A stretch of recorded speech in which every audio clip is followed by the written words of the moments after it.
de cette théorie que j'appelle souvent DBB pour dire de Broglie-Bohm. Quand je dis théorie de Broglie, je dis la théorie de l'onde pilote. La théorie de la double solution, c'est beaucoup plus difficile. En gros, je crois que sans être très méchant, on peut dire que c'est un espoir de théorie qu'avait de Broglie, mais ce n'est pas une théorie achevée au sens des physiciens. On n'a pas vraiment une équation qui satisferait toutes les propriétés que demande la théorie. Donc, c'est une théorie future en devenir, mais pas totalement achevée. Donc, je vais articuler mon exposé en 3 parties. D'abord, parler de la mécanique quantique en général. Pourquoi les physiciens se posent toujours des questions sur les fondements de la mécanique quantique, alors cette théorie marche aussi bien et qu'elle a maintenant encore une centaine d'années. Ensuite, présenter, ça fera un petit peu double emploi avec ce qui vient d'être dit. Je passerai vite et je m'en excuse par avance. Sur la version de Broglie-Bohm de la théorie, une seule particule, c'est en gros la version de Broglie, et plusieurs particules et l'espace des configurations, qui est la version Bohm. Et enfin, essayer de répondre à la question qu'on pose toujours. Alors pourquoi, si cette théorie est des aspects tellement sympathiques, pourquoi elle n'est pas universellement triomphante et pourquoi on en parle aussi peu dans les laboratoires et dans l'enseignement de la mécanique quantique. Alors, donc, mon première partie, c'est pas la mécanique quantique. Une théorie, ça ne se voit pas sur le Z. Est-ce que je peux monter ce machin? Non. Est-ce qu'on peut voir le haut? On peut monter le... En fait, les gens en visio voient tout. Hein, bon, d'accord. Ouais. Ok, alors, je crois qu'il doit y avoir marqué la mécanique quantique. Une théorie triomphante. Triomphante, voilà. Fantastique. Ouais. Mais toujours délicate à véritablement comprendre. Alors, je pense que vous le savez, la mécanique quantique, c'est partout et ça fonctionne absolument à merveille. Elle explique d'abord une chose qui nous semble importante, c'est la stabilité de la matière. Sans elle, on ne comprendrait pas pourquoi les atomes ne s'effondrent pas sur eux-mêmes, donc on ne comprenait pas pourquoi la matière et nous-mêmes existerions. Elle explique, ça vous le savez mieux que moi, beaucoup de choses en chimie, les propriétés de molécules, leurs formes, leurs réactions, etc.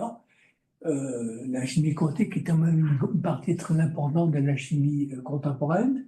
Elle explique également toute la physique du solide, donc les transistors, les télécoms, les ordinateurs, Internet, etc.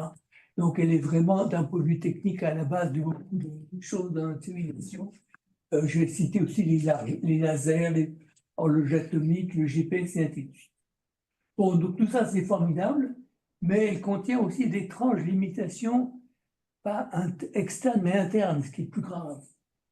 Elle utilise ce qu'on appelle une dynamique unitaire, peu importe si vous voyez pas ce que ça veut dire d'un point de vue mathématique, mais qui prédit les probabilités de résultats pour un ensemble d'expériences identiques que vous réalisez, mais qui ne dit rien sur ce qui se passe quand vous faites une fois l'expérience.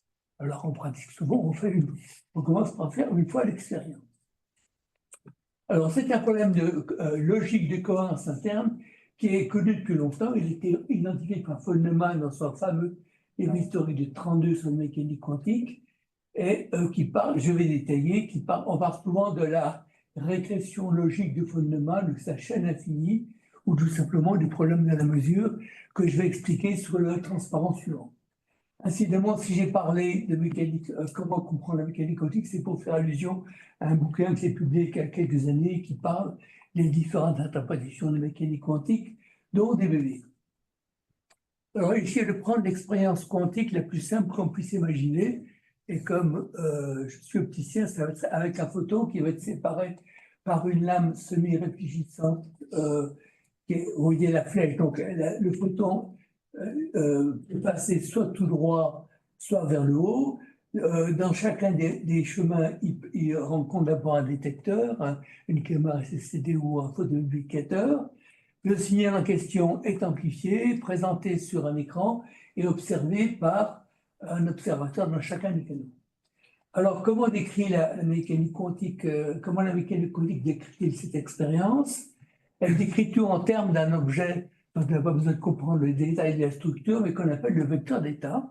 Et donc, elle dit que lorsque le photon est, je crois que je vais avancer dans le tableau, ça peut comment de montrer, lorsque le photon vient de traverser la lame semi-réfléchissante, à ce moment, l'état du système est la somme d'un état où le photon va là et le photon va en haut. Puis ensuite, plus loin, le photon frappe le détecteur. Alors, s'il est en haut, il va exciter les détecteurs D1, mais D2, lui, va rester un pas vide. Et s'il est en haut, c'est le contraire. D1 va rester non modifié et D2 est excité. Puis ensuite, il y a un amplificateur qui vient derrière. Donc, ce sont ce que j'ai représenté par les lettres R pour l'amplificateur. Donc, ici, l'amplificateur se déplace, R2 ne bouge pas. Ici, c'est le contraire, c'est D2, R2 qui s'excitent. Et on met au bout de la chaîne, on met Alice et Bob, les deux observateurs, dont c'est le nom traditionnel de mécanique quantique. Alors, tiens, j'aurais dû les appeler A et B. Et ici, l'observateur 1 est tout content, il dit j'ai vu un photon, alors que O2 est tout triste, il dit j'ai rien vu. Et là, c'est le contraire. Et puis, ça peut continuer. Si les observateurs ont des amis et commencent à discuter avec leurs copains, ça se reprend comme ça jusqu'à l'infini. Donc, on voit bien qu'il y a quelque chose qui ne va pas parce que, en gros, les différentes possibilités ne se résolvent jamais.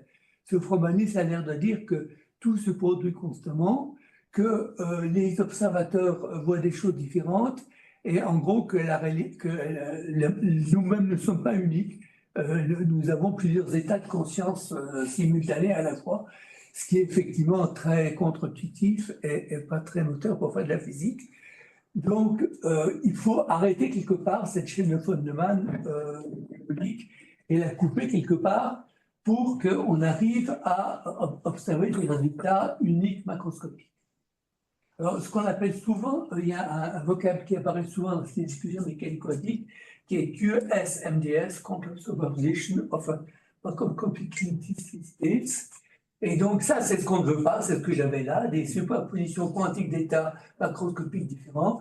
Et il s'agit d'arriver à les tuer, à les faire disparaître pour avoir une théorie qui ressemble plus à ce qu'on observe. Donc là, j'ai résumé sur ces phrases ce que nous voulons dire. La dynamique unitaire standard de la mécanique quantique n'explique pas pourquoi un résultat unique émerge lorsqu'on réalise une expérience quantique uniforme. Elle admet juste que les résultats apparaissent aléatoirement, magiquement, à partir de rien, et fournir leur probabilité.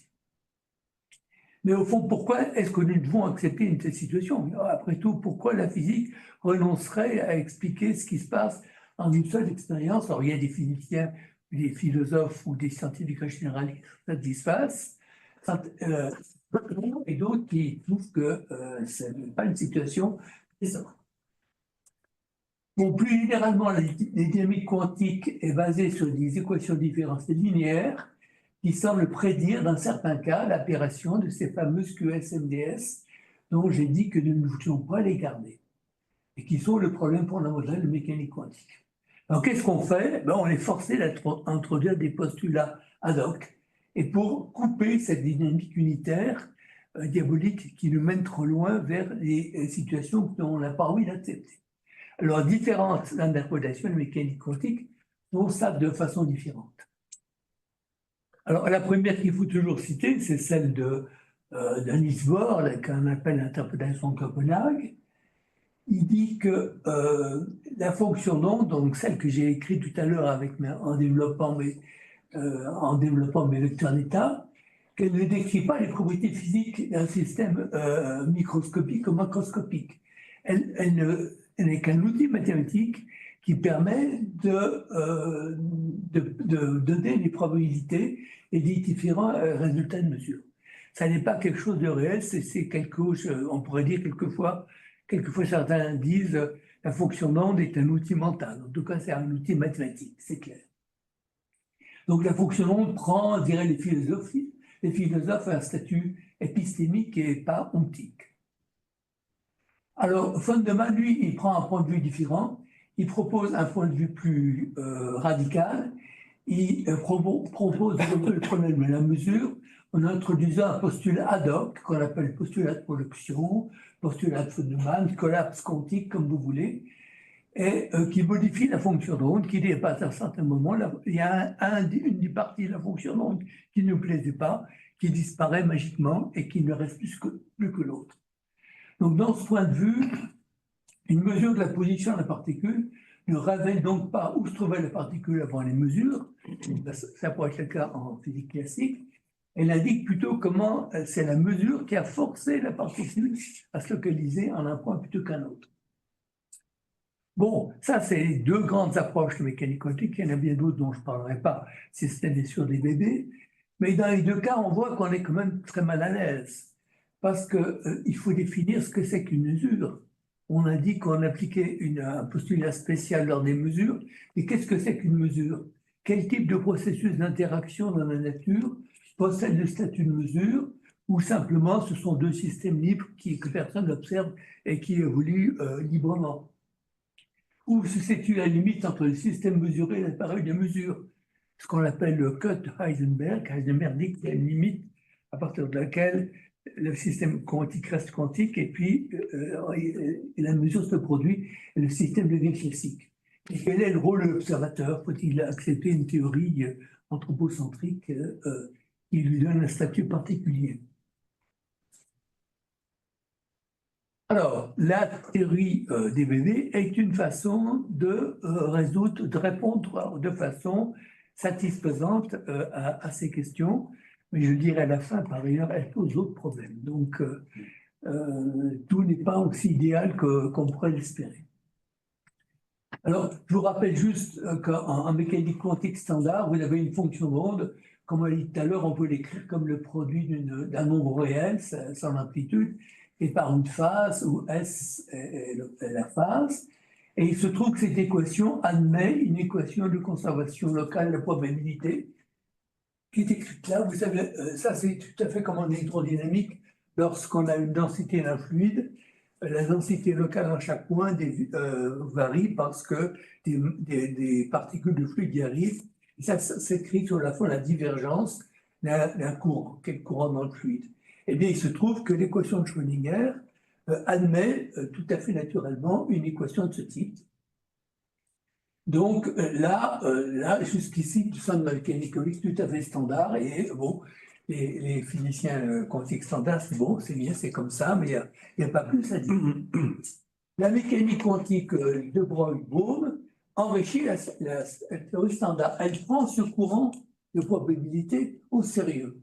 Elle dit oui, ce courant de probabilité, ça correspond vraiment à des courants de particules qui se déplacent, c'est-à-dire que je vais ajouter à la description quantique, je vais ajouter une variable de position, et je supposais que cette variable de position évolue sur une équation assez simple. S, c'était la phase de la fonction.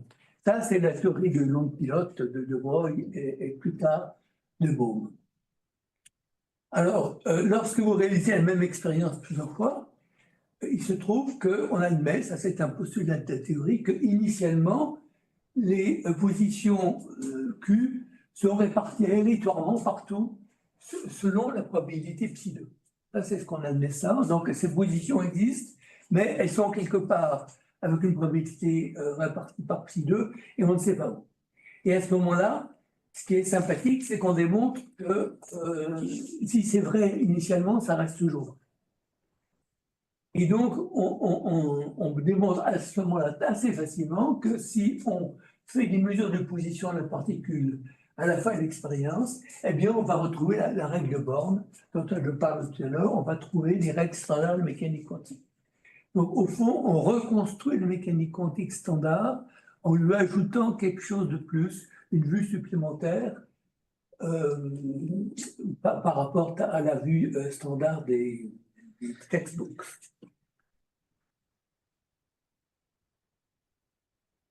Je crois que je vais donner tout de suite un exemple qui a été mentionné tout à l'heure. Par exemple, si vous supposez que vous faites la fameuse expérience des fentes Young, dans ça, ce trait bleu représente un écran opaque. Ici, j'ai une particule qui arrive de gauche, qui couvre les deux fentes.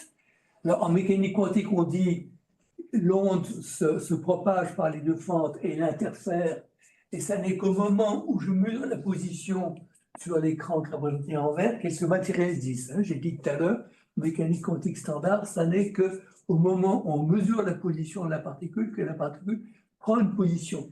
Alors là, pas du tout. Ça dit que quelque part, la position de la particule était quelque part dans la fonction d'onde, et puis elle a suivi un de ses trajets. Et au bout de compte, alors les trajets sont un peu curieux, ça fait des particules qui sont dans l'espace libre et qui vont pas en ligne droite, donc ça, on n'est pas trop habitué à ça. Elles sont guidées par l'onde, mais au bout du compte, on montre assez facilement que la probabilité de présence sur l'écran est exactement la même que prédit la mécanique quantique standard. On ajoute un niveau d'explication supplémentaire par rapport au point de vue précédent. Pour résumer les particules de une position comme mécanique classique, cette position est unique après la mesure. On ne peut pas la connaître avant. Alors, on dit souvent la théorie de Boyd-Bohm est déterministe. C'est une phrase qui, à mon avis, il faut prendre avec des pincettes, avec un grain de sel, comme on dit quelquefois. En fait, elle n'est pas vraiment déterministe. Elle déplace l'indéterminisme. Elle suppose que lorsque vous commencez l'expérience, vous avez une position de la particule qui existe, mais qui est impossible à connaître. C'est vraiment standard de la théorie, il ne faut pas pouvoir la connaître. Et ça n'est que lorsque vous avez fait les mesures que vous révélez quelque chose sur d'où venait la particule. Donc, si vous voulez, vous remplacez l'indéterminisme qui se produit au moment de la mesure, et celui de la mécanique quantique standard, par un indéterminisme sur les conditions initiales de l'expérience. Donc, vous déplacez l'indéterminisme, si vous voulez. Bon, cela dit, d'un point de vue philosophique, la variable Q, la position de la particule, elle existe tout le temps. La fonction a juste un rôle de guide pour guider cette position dans l'espace, mais ça permet de visualiser les choses de façon beaucoup plus parlante que le point de vue standard. Une autre chose qui est importante, c'est que la notion de trajectoire, qui avait disparu de la mécanique quantique standard, revient pertinente, et ça permet de faire des jolis dessins comme celui que j'ai montré, et beaucoup d'autres qui sont extrêmement jolis et qui sont agréables pour visualiser les choses.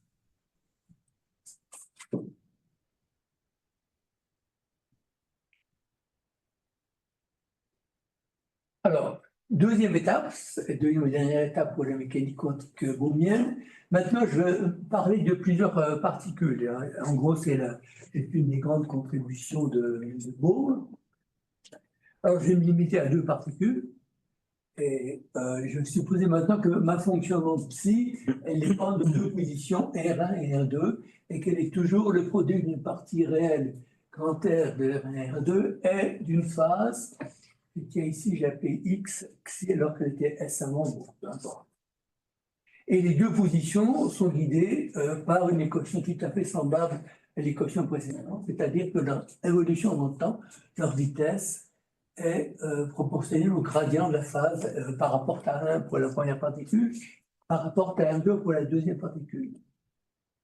Alors, ce qu'il faut bien voir, c'est que, ça c'est quelque chose de très important, c'est que la fonction xi, a priori, elle dépend de R1 et de R2.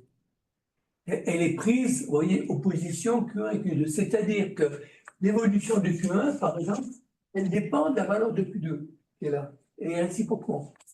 C'est souvent ce qu'on appelle non localité en mécanique quantique. Vous avez deux particules qui se déplacent dans l'espace, et chacune d'entre elles, en gros, sait, via la fonction d'onde, sait où est l'autre. Donc, ça donne lieu à des comportements intéressants et remarquables, donc en particulier, je ne vais pas en parler, mais cette fameuse violation des inégalités de Bell qui vient de cette propriété-là. Une idée à retenir, c'est que l'espace qui intervient, ça a été mentionné à plusieurs reprises dans les exposés précédents. Il ne faut pas raisonner dans l'espace ordinaire à 3 dimensions, notre espace favori. Il faut raisonner dans l'espace, ici, 6 dimensions. Parce qu'il y a deux particules, donc chacune apporte ces 3 dimensions. C'est l'espace qu'on appelle l'espace des configurations. Alors, juste maintenant, encore une dernière sur la théorie de Bohm. Alors là, un de ses grands succès, c'est que le problème de la mesure disparaît totalement de cette théorie. Prenons par exemple un système quantique. Là, j'ai écrit un petit système microscopique, pardon, une superposition d'un état phi1 et d'un état phi2. Et puis là, je mets une grande fonction d'onde qui va être la fonction d'onde qui décrit mon appareil de mesure, l'amplificateur, etc. Il a plein de... Au départ, il est dans son état d'attente, il attend de recevoir le système. Il a interagi avec le système. Cette branche-là, elle a mis l'appareil de mesure à un certain état, et cette branche-là a mis l'appareil de mesure dans un autre état. La chose que j'ai mis, c'est pour dire que l'appareil de mesure, il a une aiguille, un indicateur, un pointer, comme on dit en anglais. Et là, il indique cette position-là, là, il indique cette position. Bon, en mécanique quantique standard, on s'arrête là. En mécanique quantique de Broglie, on peut faire mieux, parce qu'on dit que, maintenant par là-dessus, il y a des positions de toutes ces particules, et qu'en fait, les particules, elles sont soit dans cette branche-là, soit dans cette branche-là. Donc, il suffit de tenir compte de la branche active du vecteur d'état pour savoir où on se trouve. Si vous voulez, il y a une des branches qui est active et l'autre qu'on appelle souvent une onde vide. Donc, il y a le mécanisme dans la position initiale de toutes les positions du système, il y a le mécanisme qui permet de choisir le résultat physique obtenu à la fin du processus. Donc, si vous voulez, la réduction de la fonction de Feynman, elle est assurée par la dynamique.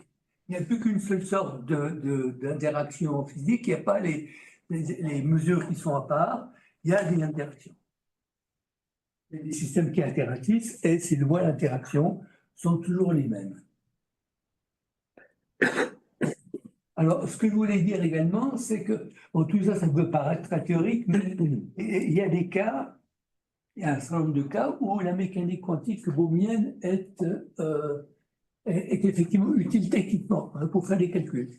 Par exemple, il y a des calculs d'absorption d'atomes sur les surfaces, ça c'est la physique chimie d'ailleurs, ils se font plus commodément dans le formalisme bohmien. Il y a un article intéressant de revue que j'ai signalé là, de ces auteurs, Applied Bohm Mechanics, qui résume un certain nombre de possibilités. Une autre possibilité qui, moi, m'avait beaucoup amusé et intéressé, d'autant plus qu'elle était exploitée par des physiciens qui sont tout près d'ici, à l'Institut d'astrophysique, tout à fait contre l'observatoire à 500 mètres d'ici. Il s'agit de Patrick Peter et de ses copains. Ces gens-là s'intéressent à la cosmologie quantique, donc l'époque de l'univers ou de tout début du Big Bang, où les propriétés quantiques étaient extrêmement importantes. Et ils sont forcés, parce qu'ils font la cosmologie, de tenir compte à la fois de la relativité générale, parce qu'au départ, l'expansion de l'univers, c'est un peu général, et la mécanique quantique. Donc ça, on ne sait pas faire, parce qu'on n'a pas de théorie qui regroupe les deux. Et on est très embêté parce qu'il faut absolument avoir en relativité générale un tensiométrique et une métrique qui décrit l'expansion de l'univers.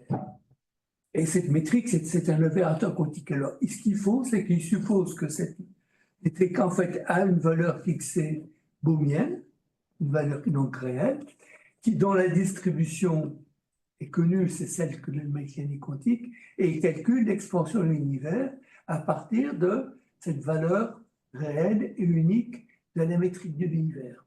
Et là, ça permet de mener jusqu'au bout des calculs qui sont à la fois relativistes généraux et qui tiennent compte, qui sont quantiques, qui ne sont pas classiques. Donc, alors, on y croit, on n'y croit pas, on ne peut pas aller revoir l'exposition initiale de l'univers, mais ça m'a semblé quand même une approche intéressante. Donc, la synthèse, c'est qu'apporte l'enrichissement des bébés et la médecine. À mon avis, c'est important, une description visuelle des processus quantiques, des trajectoires, et qui permet quelquefois de prédire des effets intéressants. Si on est versé vers la philosophie newtonienne, on peut dire où sont les particules, et on peut dire que la théorie décrit beaucoup plus directement la réalité que la mécanique quantique standard. Le déterminisme, souvent en avant, bon, ça ne me convainc pas pour les raisons que j'ai expliquées tout à l'heure. Disons que, à mon avis, c'est plutôt un déplacement de l'indéterminisme. Mais ça, c'est très important, je trouve, avoir une unification interne de la théorie, une dynamique qui ne distingue pas arbitrairement certains processus qui sont magiques et qui sont à la mesure, et d'autres processus qui sont les processus ordinaires. Alors, une fois que j'ai dit ça, on se dit, mais alors pourquoi nous autres physiciens sommes-nous obtus à ce point-là, et pourquoi la plupart d'entre nous nous servons si peu de la mécanique quantique bohmienne, et en particulier, elle est pratiquement jamais enseignée dans les cours. Moi, j'ai donné de nombreux cours de mécanique quantique, et j'avoue que je n'ai jamais parlé, non, je crois que je n'ai jamais parlé de mécanique quantique bohmienne. Alors, ce n'est pas entièrement parce que nous sommes totalement obtus, il y a aussi des raisons quand même qui font que la mécanique quantique bohmienne n'est pas parfaite. La principale, je pense, c'est qu'on considère en physique que la vraie théorie, entre guillemets, la théorie quantique la plus fondamentale pour nous, c'est la théorie des champs. C'est la théorie qui est utilisée pour les particules. C'est une théorie plus compliquée que celle que j'ai expliquée là. Les psi, c'est plus les fonctions longues, c'est des opérateurs. Et elle inclut la possibilité de créer, d'annihiler des particules. Et ça, c'est des processus qu'on observe dans les accélérateurs. Et c'est aussi la théorie qui est à la base de ce qu'on appelle le modèle standard. Vous savez, les quarks, les gluons, ce fameux boson qui complète le modèle standard, etc. Qui m'a permis d'unifier l'électromagnétisme et l'interaction faible et ferme. Enfin, disons, ça a permis de faire quand même beaucoup de choses et nous, nos physiciens, nous considérons comme un grand succès.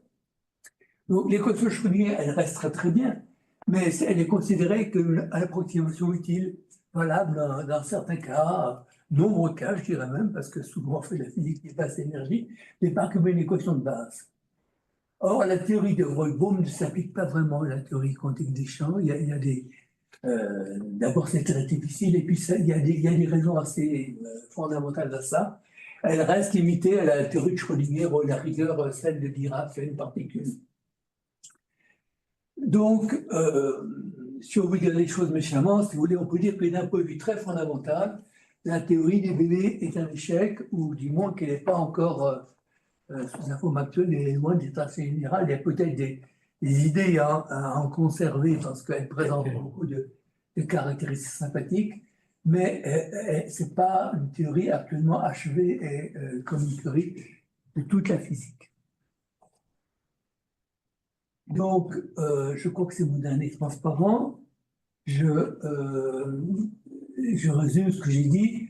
Donc, la mécanique quantique, c'est avec la relativité générale, c'est vraiment, on a deux très grands piliers en physique contemporaine, qui sont ces deux grandes théories qui sont toutes les deux triomphantes au-delà de ce qu'on pouvait espérer dans beaucoup de domaines, mais qui, hélas, ne sont pas unifiées en une seule théorie pour le moment. Donc ça, c'est une physique actuelle. La mécanique quantique a rien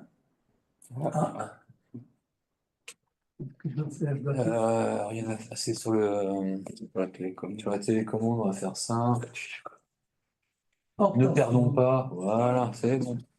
Il faut que je sois rapide, sinon. Non, prenez votre temps.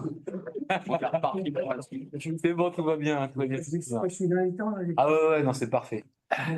Alors, donc, je disais, la mécanique quantique est effectivement extrêmement puissante. Elle s'applique vraiment à des domaines aussi variés que le fonctionnement. Comprendre pourquoi les étoiles, comment fonctionnent les étoiles et le soleil, comprendre la superconductivité, les transistors, etc. Et elle a un statut quand même très particulier du fondamental, qui n'était jamais produit dans l'histoire de la physique, à ma connaissance, en tout cas, je ne suis pas historien. Et tout le monde est d'accord sur la façon de s'en servir, tout le monde en gros est d'accord sur les équations et les approximations qui permettent de les résoudre bien, mais il n'y a pas d'accord général sur le sens physique des objets mathématiques qui apparaissent dans ces équations. Ça, c'est quand même curieux. Donc, j'ai mentionné 3 interprétations, mais il y en a, comme on dit, des palanqués. Hein. Vous avez, je ne sais pas, l'interprétation d'Everett, vous avez l'interprétation du Schrödinger modifié, enfin, il y a toute une liste. Je discute dans plus de 5 bouquins. Donc, c'est assez curieux qu'il y ait tant d'interprétations qui restent qui reste discutée parmi les physiciens, dont beaucoup alors sont convaincus que c'est la leur qui est la meilleure. Ça, c'est pas la peine de. Bon. Donc, je ne sais pas ce qu'on peut dire maintenant. On peut dire que, comme le faisait Einstein, on peut dire que c'est une théorie incomplète, c'est-à-dire qu'elle prédit merveilleusement et en grand détail des phénomènes microscopiques, comme par exemple cette observation de la constellation de Bose-Einstein dans les gaz dont on parlait pendant le déjeuner, qui était vraiment un phénomène spectaculaire. Mais sa dynamique semble incapable de rendre compte de façon générale de l'interaction d'un système microscopique avec notre monde à nous, qui est microscopique.